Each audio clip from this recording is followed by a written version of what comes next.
Ladies and gentlemen, welcome back to the channel. My name is Chris, the High Guy Jacobs, and today we are taking a look at part 2 of our deep dive into the heroes.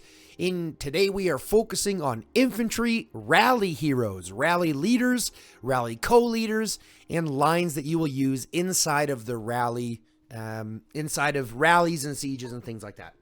Now, if you noticed in our first part, we talked about field fighters. That's where we touched on Miyamoto, Adut, Bodala, and Marco and Eri. Again, if you would like that video, look down into the description. We'll go ahead and connect these all together so that you'll have access to that one as well. That being said, let's dive right in here into the rally heroes that are infantry based and the lines that you will use them for. The first hero we're going to talk about is the Brilliant Star Stella. Okay, Stella is arguably one of the best infantry siege leaders or siege heroes in the game, especially when you take into account her super weapon. However, it does cost a lot more to get them awakened, and we'll touch into how those super weapons here work as we go through the hero. Okay. So first and foremost, what do we have when we're dealing with Stella? Well, let's go through her kit, and then we'll go through her super weapon, and we'll have a kind of a justification on what we're dealing with. Now, as you can see, I haven't had her leveled up yet, just because I am currently sitting on my rewards from the last TC I haven't used. I'm waiting for the next TC to be able to get credit for those, as I'm not currently a rally leader, so I'm not totally someone that they lean on yet. But obviously that's something that I'm looking to get more into as we play and develop the account a little bit more.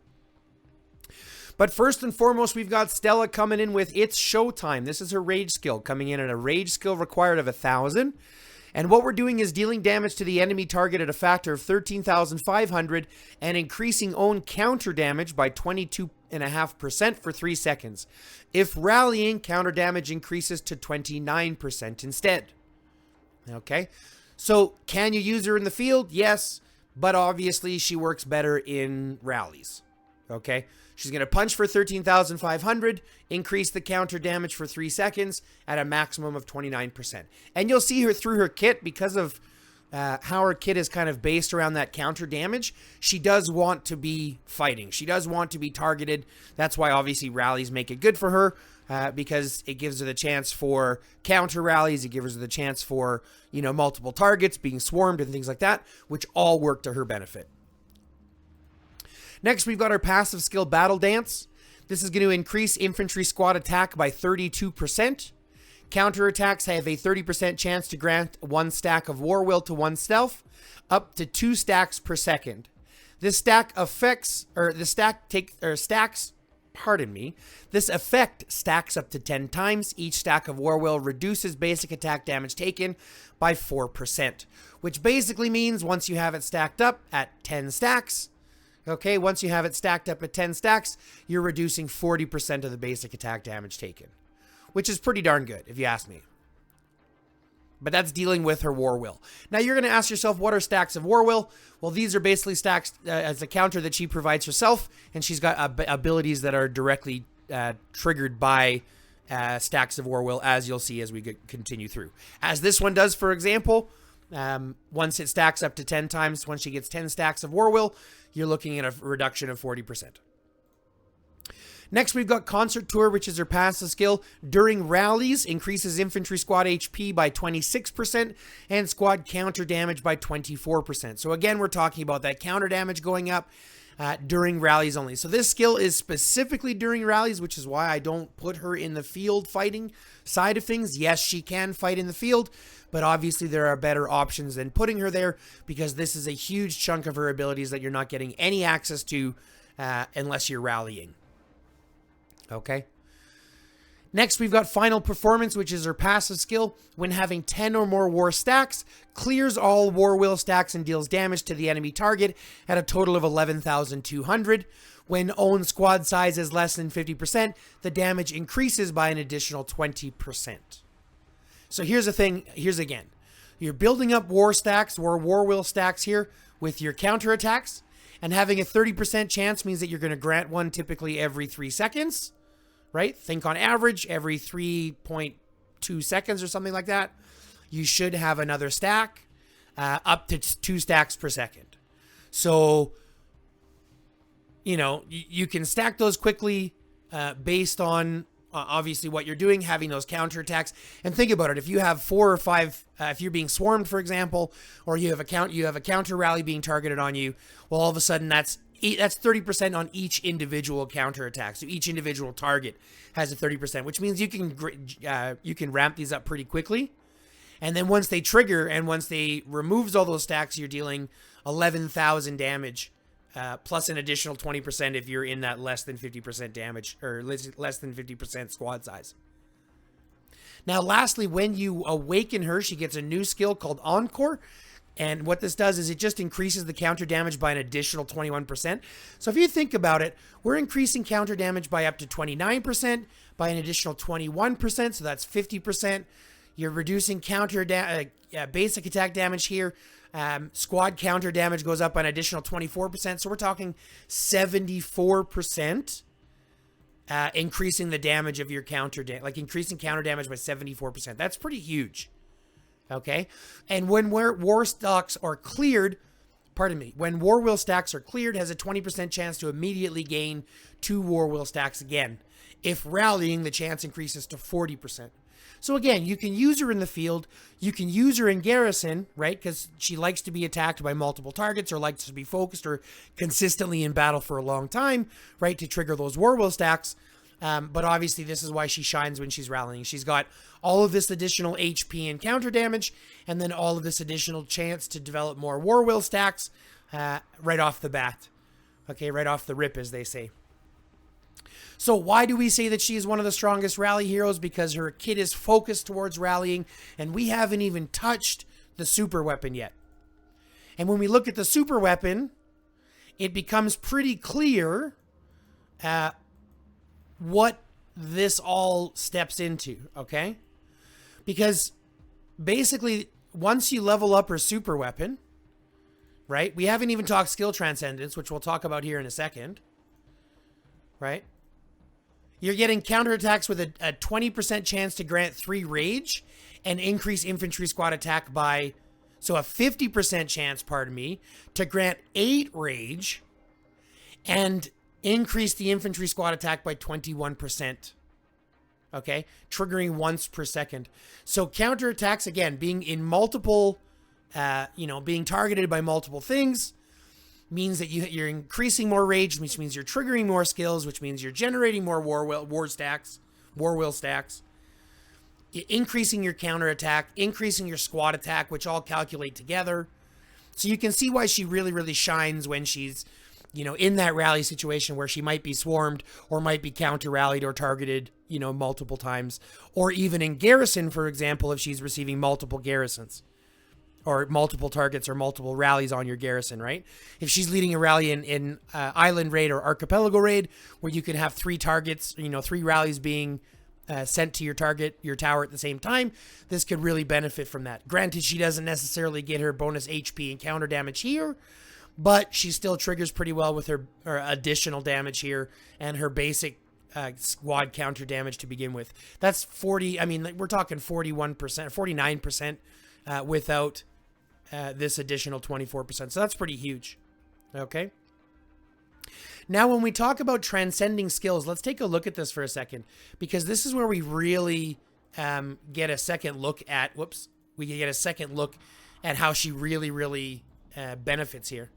Because inside these transcending skills, right, her hero damage goes up. So let's take a look. We go from a 13,500 and increasing own counter damage by up to 29% if rallying. And we go to 14,750, increases own counter damage by 25% for 3 seconds guaranteed, right? If rallying, counter damage goes up to 32% and gains a stack of war will and gains a shield for 3 seconds at a factor of 1,250. So that Transcended Edition gives her more damage, more counter damage, stacks of war will, and shield every time she triggers a skill. And so that already by itself is pretty huge. When you look at Battle Dance, we go from increasing infantry squad attack by 32%. Counterattacks have a 30% chance to trigger. we're going to an increase of 42%. Counterattacks have a 50% chance to grant a stack of will to oneself up to 2 stacks per second. Okay, so we're going from a 30% chance to a 50% chance, right? Still stacking up to 10 times, still reducing up to 4%. Okay, so we're going an additional 10% to the squad attack and a 20% chance increase, which is huge when we're dealing with an additional War's Will stacks over here triggering more often. Okay. Next, we look at Concert Tour going from increasing, or during rally, increasing HP and squad counter damage to overall increasing squad damage, or squad HP. And then during rallies, getting that additional 26.5. So this is where she starts to get a little bit more flex into Garrison. In order to garrison her properly, you need to make sure that you have this skill at least transcended. Okay, because this provides it, as you can see here, it changes it from during rallies only to just flat increase of HP to infantry by 30%. And then during rallies, you get this additional squad counter damage. And then lastly, final performance when having 10 more. Basically what this happens is what happens here, you get an addition to the damage, right? We go from 11.2 to 12.88 thousand. And increases all damage by 8.5%, which is not something we have here. When own squad size is less than 50%, the damage is additional by an additional 20. So it's the same thing there.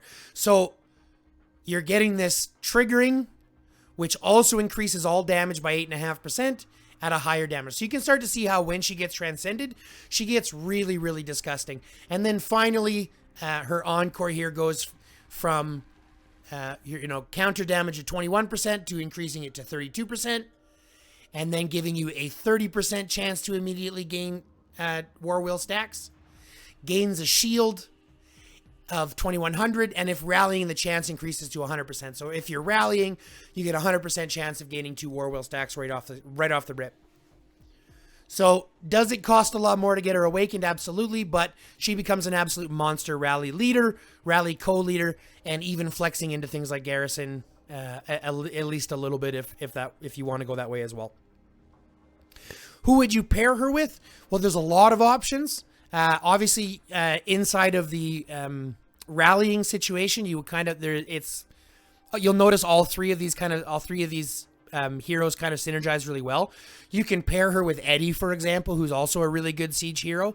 You could pair her with even someone like Lewis, if you wanted to do, like a different type or a little bit more AoE type damage. Because, Lewis does pretty well as well when he does with AoE damage. Especially with her transcending skills giving bonus boosted damage to everything, to all squad damage.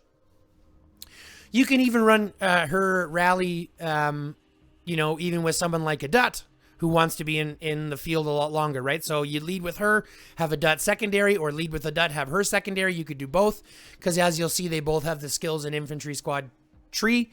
The only difference is you have this siege tree here, which if you end up using the talents to increase that siege, you might.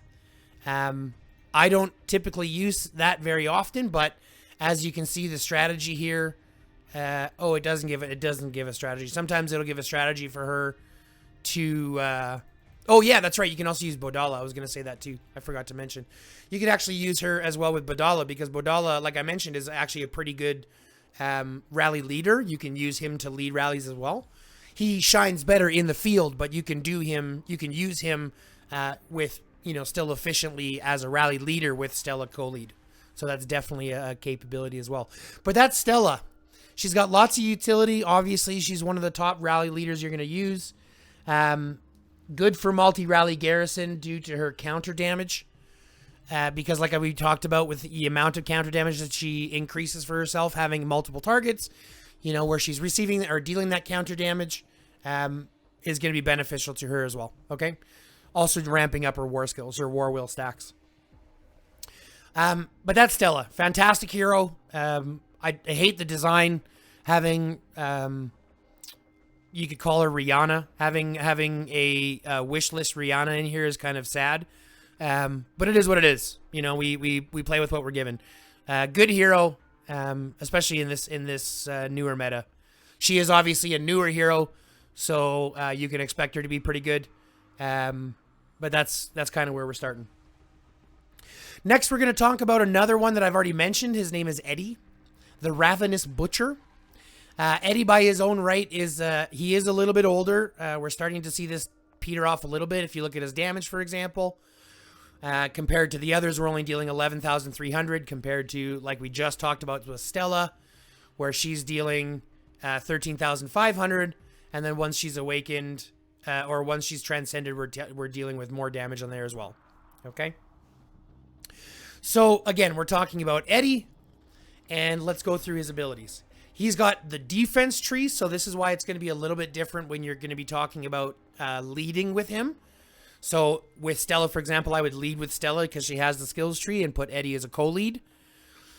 Just like in the same situation, I wouldn't typically lead with Eddie in a rally unless you're planning to do this very specifically. And this is a very specific use.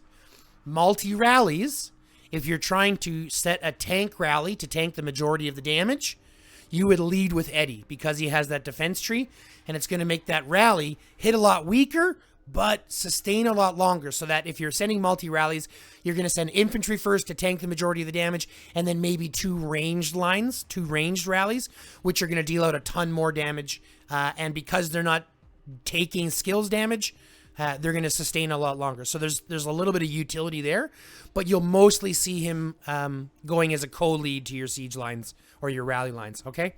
And once we understand his kit more, you'll understand why. First, Grand Feast, a rage skill requiring 1,000 rage. We're dealing damage to a target to a factor of 11,300 and gaining a shield for 2 seconds at a factor of 2,500. Now, this is important that we think about the shields, because these shields kind of synergize well together, right? So the shield that he gets here, the shield that Stella gets when you awaken her and transcend her, the shield that Robert gets, which we'll talk about here in a little bit, they all synergize well together. And so having these shields is something to kind of keep in mind, okay? Next, we've got Crisis Cook. It's a passive skill where he increases infantry squad defense by 30%. When your remaining squad size is less than 30%, increasing counter damage by an additional 15%.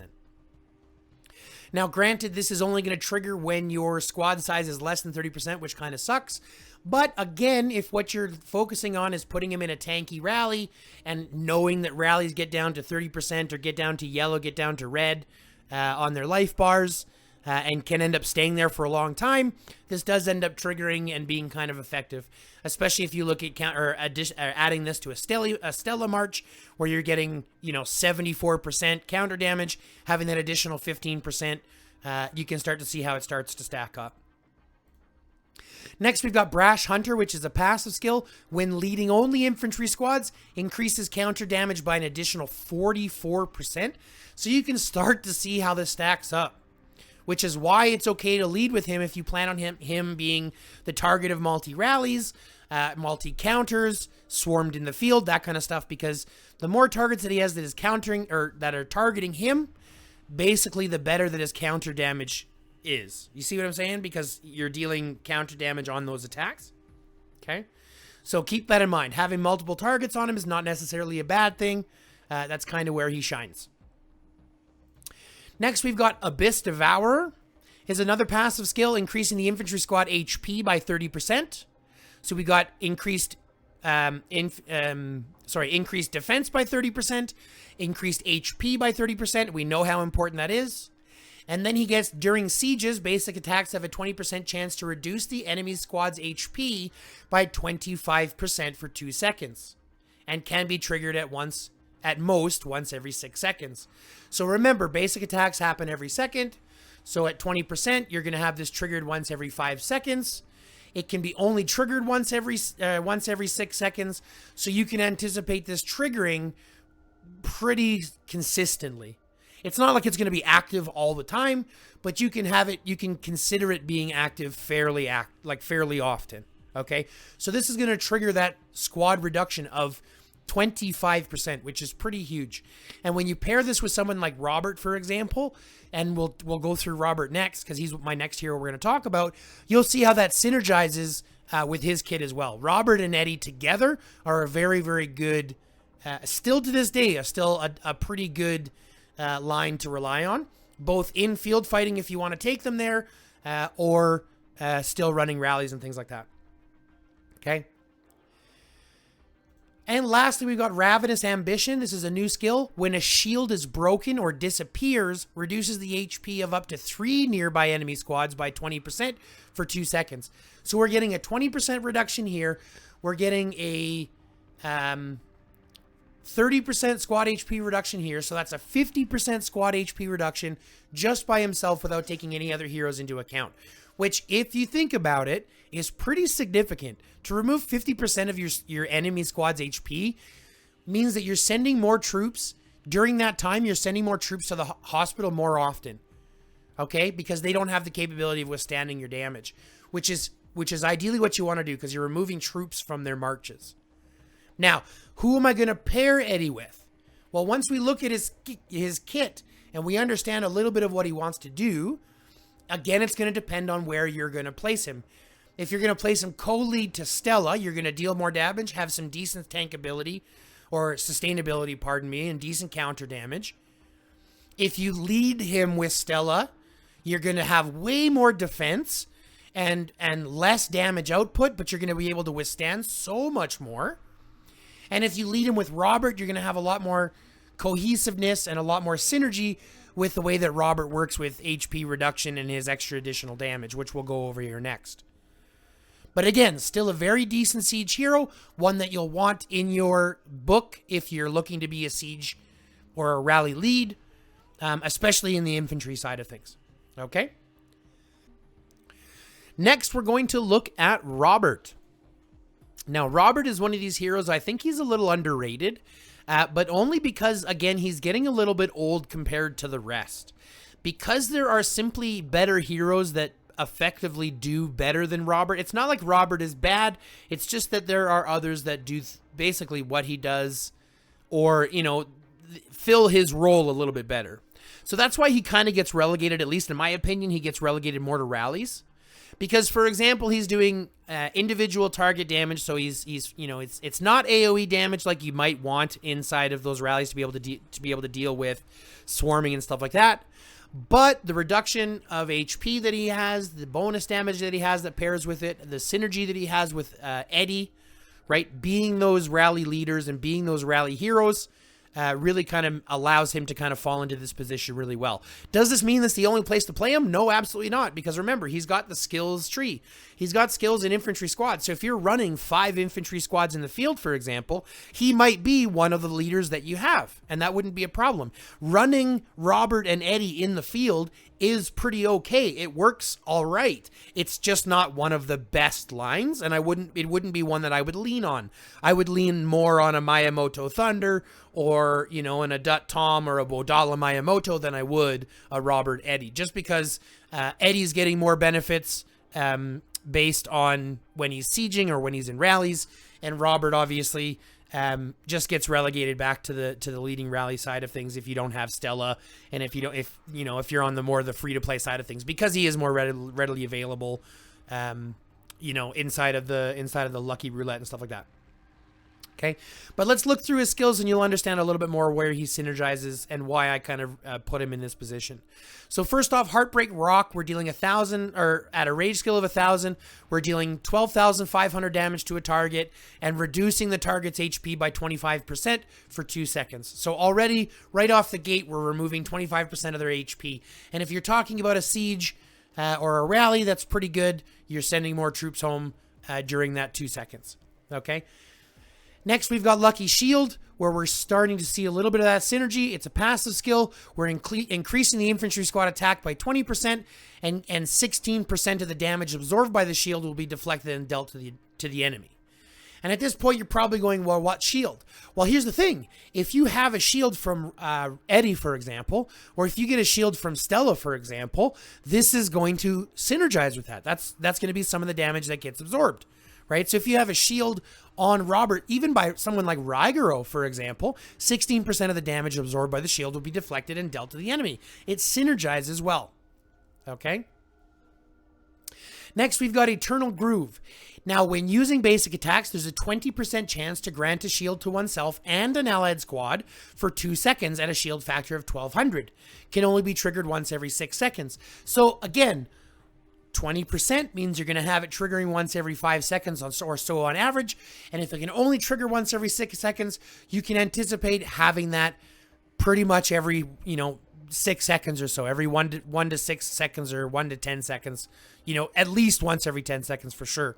And that shield factor going up to 2400, starts to add additional, because every time you're adding that shield factor, I mean, that's straight damage that you're preventing against your troops, which is a huge thing. And if you include the shields that you get from Eddie, or the shield you can get from Raguro, or the shields you can get from Stella, you can start to see how those start to stack up and do pretty well. Now, counterattacks also have a 20% chance to burn the enemy for 3 seconds, dealing 1200 damage every second. So that's 12, 24, 3600 damage, right? A 20% chance to deal 3600 damage once every 6 seconds per target. So this is counterattacks, not just basic attacks. This is counterattacks. So this is why, for example, in a rally, that's not necessarily a bad thing. Having multiple targets, being the swarm target, something like that, is going to trigger this more often, which means he's dealing out more damage overall. And at 1200, yes, it's 1200, but it's every 3 seconds, right? So that's, again, 3600 damage to any amount of targets. So if he's got 5 rallies hitting him, that's up to 5 targets. That's a decent amount of damage he's distributing around the field. Now, once you have him awakened, you've basically, now this is where we're starting to talk about that HP reduction, increasing the burn damage dealt to squads inflicted with HP reduction by an additional 50%. So not only is he reducing targets HP here, if you pair him with Eddie, like we just talked about, and Eddie is out there reducing HP whenever his shield goes down, and reducing HP, where is it here? Yeah, reducing HP during sieges, reducing HP when a shield is broken, giving himself shields and breaking them, running off of Eddie's shield and breaking it. You start to see how it synergizes very well. So, where's Robert? Sorry, he's near my top because I've almost got him leveled up. So you can start to see how he has some synergy, especially with Eddie, which can put him in the battlefield, but he's going to do He's going to do much better for you, leading rallies, leading sieges, things like that, putting targets, even counter rallies, right? Anything that puts him in the field with a bunch of troops, a bunch of infantry that he wants to lead, so that he can boost up all those infantry and get out that burn damage too. Okay, so it's a pretty decent hero, but like I said, there's just others that do better than him. He's getting a little outdated just because his damage is a little low compared to what the others do. So that's why I've put him here running rallies. Now, those 3 heroes, Stella, Eddie, and Robert, those are the 3 main rally leaders that I would talk about. And those would be really the only 3 that I would lead with. Now, it doesn't mean you can't lead with, like I mentioned, a Dut and run something like a Dut Stella, which you could totally do, or Bodala Stella, which you could totally do, or even a Dut Eddie, anything like that. Those will work. I'm just giving you my opinions on what I think, then where I think that they would do their best, especially based on what your heroes are. If you don't have Stella, for example, focusing on Robert, Eddie as your leaders for rallies isn't bad. Focusing on Eddie or a Dut Eddie as your rally leaders isn't bad, right? You have options. There is some utility there, knowing that this game has a lot of context. But there is one hero I do want to mention. This just because he doesn't really fit into any of the other ones. But if you're a free-to-play player or a low-spending player specifically, he's someone that I want to bring mention to because he's someone that everybody's going to get. You're going to get him awakened. You're going to get him awakened for free. And he still has a lot of effect, a lot of usability, especially in the lower brackets and the lower might fighting and stuff like that, where you can actually still start to see him still have some influence. Right? Especially if you're running 5 marches, 6 marches, or 5 marches infantry, something like that.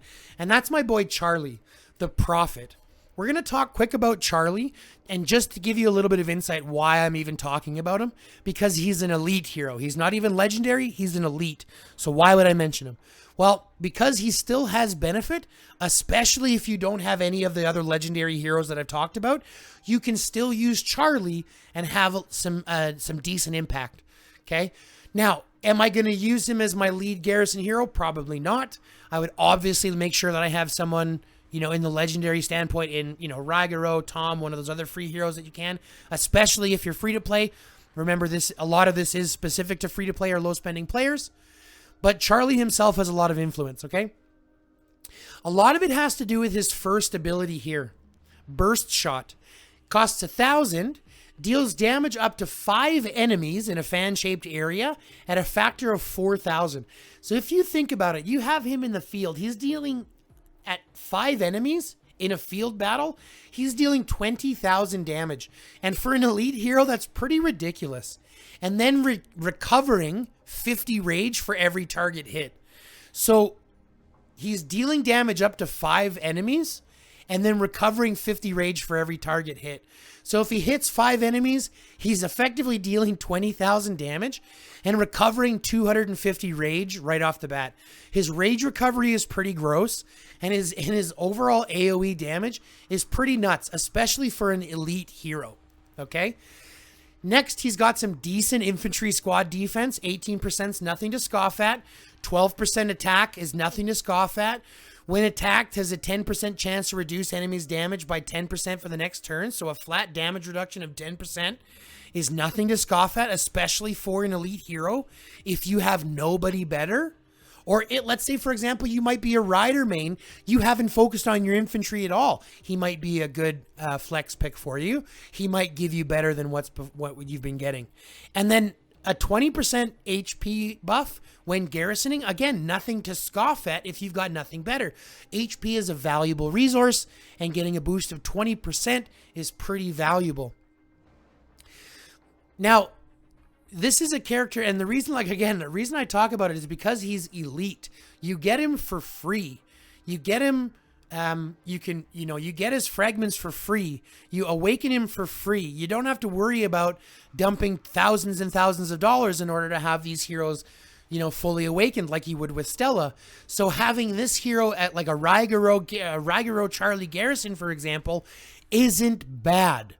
It's not as good as the others, granted, right? But it's not bad. It still has value. And I still see Charlie, even in the higher G brackets, make appearances because of his AoE damage, his rage regeneration, and things like that.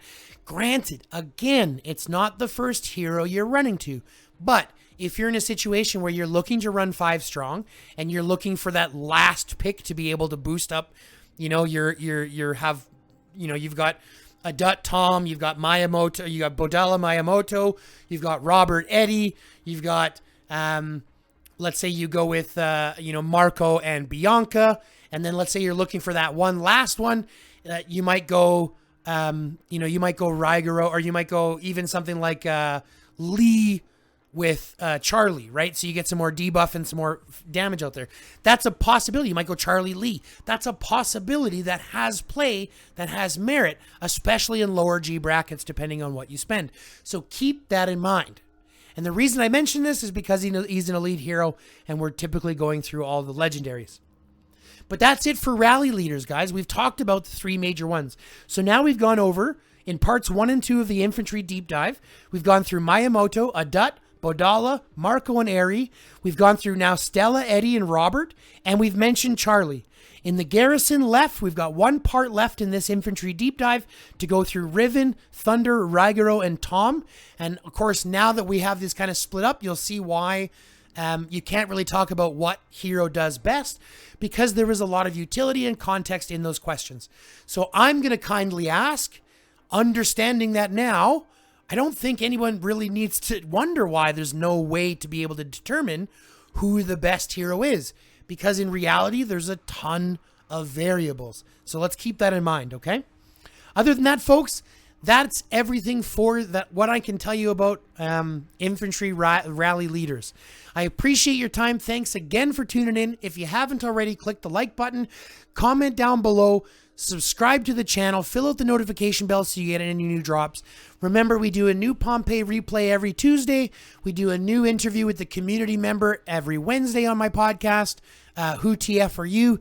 And then we drop content throughout. So fill out that notification bell if you want to get any new content that we drop. Love, peace, chicken grease, and until next time, stay lifted.